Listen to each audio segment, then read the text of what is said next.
Hello YouTube, Baraki3 here, back with another Kick-In action figure review. Now, this review was requested by Ryan's Videos 100, and it is over the Bandai Creations 12-inch Godzilla. Even though it's actually really the 11-inch, because on the back of the box, where's the box? Oh, there it is.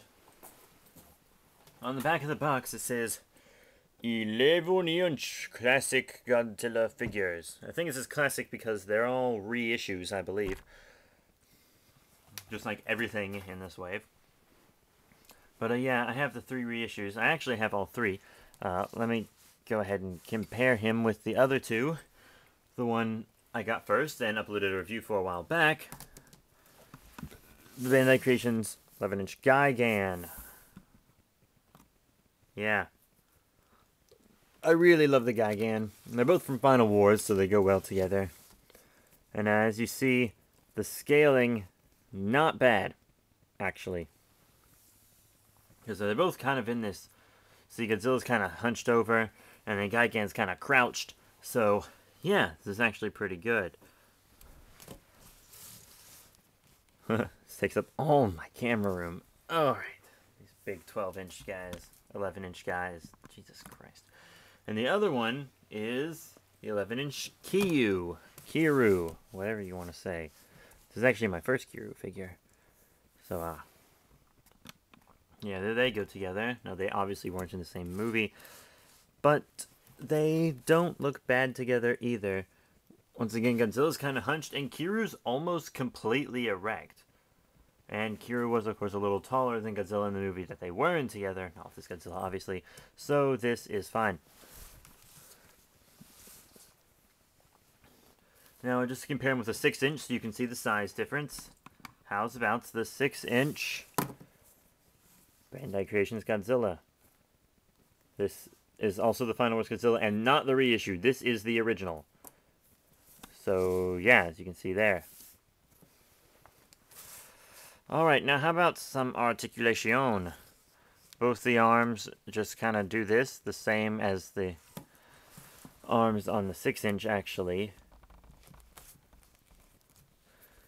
Yeah, and then if you kind of get the arms out of the way-ish, you can turn the legs 360, but it's really hard to get the arms in a good position where you won't scrape them. You see, if you do that, the toe scrapes, but if you don't, then the knee scrapes. So, not really recommended. And the head, of course, goes 360. And now the interesting part, the tail, it's curved up like this in this strange, unattractive position, just so it would fit in the box. Because they make the figures to fit in the box, not the box to fit the figures in, which is not a good thing.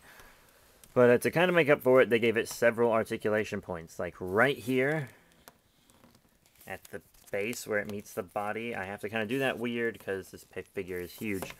And also because there's something wrong with this joint, and I'll explain that in a sec. And then the other joint is right here. It also goes 360, and another joint actually right here. So you can kind of pull the tail down, and this joint does go 360. Yeah, I'm trying to hurry this up because these bigger figures usually take longer to review, and I don't have a lot of internet bandwidth to use every month, which is why I only upload every week, which I have to explain to people all the time. Now, details not especially bad on this figure. The feet kind of look weird to me. They just look a little flat. You see that? They're kind of flat. On the scales and stuff, they really aren't any better than what's on the 6-inch. I mean, it really just looks the same, just bigger. You would think of a bigger figure, they'd be able to do better detail. Well, a thing that does have better detail would be the hands. I think the hands on this figure look really cool. The claws are actually painted really well, as you can see there. Which is surprising compared to the rest of the figure, sorry to say. But, yeah. The head, I don't really like the head that much, which is why I wasn't going to buy this figure. It was actually a gift for Valentine's Day from my girlfriend, and I'm actually really glad she got it for me because it's a better figure than I thought it was. And also, she supports my collection hobby because she comes from a family of collectors, which is awesome. So, yeah. His head looks almost wolf-like, kind of, but to me it just doesn't really look like the Final War's head. And the teeth aren't individually sculpted. There's a red tongue in there. Nice red tongue. The eyes, they look pretty much just like the eyes of the 6-inch. They didn't really change that either. See, they're both just these big orange eyes. And the ears look a little goofy when you kind of blow the figure up. They don't look goofy on the 6-inch, though. Something I do have to congratulate them on, the spines. The fins on the back here are actually pretty well detailed, and the paint job isn't bad either. Just comparing it to the 6-inch, they just really sprayed the 6 inches on, which looks good for the 6-inch, but it wouldn't have looked good for this figure at all, which is why they painted him like that, and it looks really good all the way down the tail.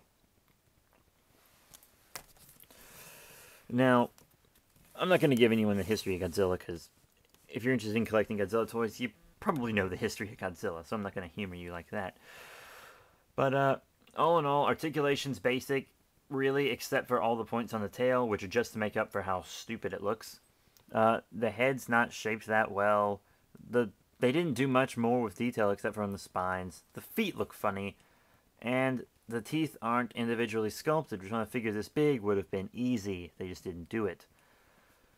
Oh, also, I almost forgot.